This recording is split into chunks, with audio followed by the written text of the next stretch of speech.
everyone. Welcome to my office. I'm Dr. Steph Foss, chiropractor in Grand Marais, Minnesota, and I've got your back. Today we're going to be doing our balance challenge. So it's important to practice to be able to build up our balance, and ideally how long you should be able to balance on one foot you can determine as follows. If you are under the age of 50, it is your age times 3. If you are over the age of 50, it is your age times 2. So I'm going to pretend that everyone watching this video is 60 years of age. We're going to balance for 2 minutes, so 120 seconds. And we're going to be on one foot, and that's going to look a little bit different for everybody. So I'm going to do all the timing for you. Just follow along, and we'll be talking about our balance as we go. So ready? 3, 2, 1. Right foot. Here we go. So I've got one leg out. Now for me, I'm pretty good at balance, but you might be standing next to your kitchen counter, having one hand on your counter or behind a chair and taking your hands on and off the chair, sort of working up to balancing on one foot at all. Maybe you're really comfortable balancing on one foot, and then you're going to add some challenge. The idea is that it's one thing to just stay here totally static, maybe in some kind of yoga pose, or just to hang out and be like, yep, I'm balanced, I'm fine, no problem. That actually isn't challenging our brain and our vestibular system that tells us where we are in space very much. So I've got this door behind me, but I'm going to kick around, try to lose my balance a little bit. But again, for you, it might be just going from 2 feet onto 1. It might be taking your hand off of something, right? So there are lots of ways to make sure that you're challenging your balance, challenging your brain. Have your eyes on one steady spot and try to make that spot eye level or higher. It's easy to stare down at the ground and we think we're losing our balance, but we actually want to be really tall through the body. Feel all of our weight on one leg, a lot of lift and support instead of slouching into our balancing leg. Really get tall, tall, tall, long, long, long. And you're doing great, more than halfway there. So there are lots of ways to challenge yourself. Again, I'm just kind of wiggling my limbs around, feeling like I'm on the edge of falling over, but always catching myself. And it's good to start this. We call it the Winter Balance Challenge because it helps on those slippery sidewalks out in the woods to catch our balance. But we got to start ahead of time.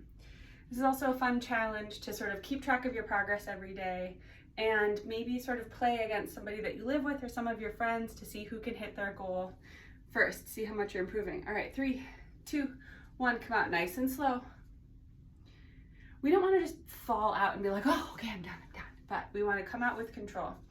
Shake out. I can feel, every time I do this, I feel different things that are sore. Sometimes it's deep in my hip, sometimes it's my calf and ankle. All right, 2, 1, let's start on the other side. We move in slowly, right? And now here we are again. So there are other ways to challenge yourself if you feel pretty steady on one leg or you don't like just flinging your limbs around all the time. You can also do things like shake your head side to side as you're balancing. That's a great challenge. Nod up and down. You can even close your eyes, just in some kind of like long blinks. And again, everyone's going to be at a different place with this, so there is no judgment at all of where you are. Again, I definitely have patients for whom standing on 2 feet and getting onto 1 and going back to 2 is where they're starting from. It's all about building strength and support in the body to be able to sustain this balance, as well as having our internal systems. We have 3 different ways of knowing where we are in space. One is using our eyes to track something that's level, the horizon. So it's like closing our eyes adds an extra layer. Another is the inner goop in our ears that tells us when we are spinning, when we're in motion, what's level. And so things like shaking our head, looking at a busy background, right? Putting something in front of my face as I'm staring at that point across the room is another way to sort of, that's more of an eye challenge, I guess, but shaking your head, those kinds of things are going to help train the inner ear. And the other way that we know where we are in space is our muscles. Our muscles give us feedback. So even if your eyes were closed, you can generally tell if you're on an uphill or a downhill, leaning one way or the other. And so that's why I kind of flailing my limbs around here, making a fool of myself on the video for you, is actually another way to just train up that system of knowing where we are in space. Last, 5, 4, 3, 2, 1. We made it. Thanks so much for practicing your balance, taking good care of yourself. If you have any questions, please reach out, or you can always make an appointment. My website is drsteffvoss.com. Like I said, thanks for taking good care of yourself. And remember, bodies are meant to be enjoyed.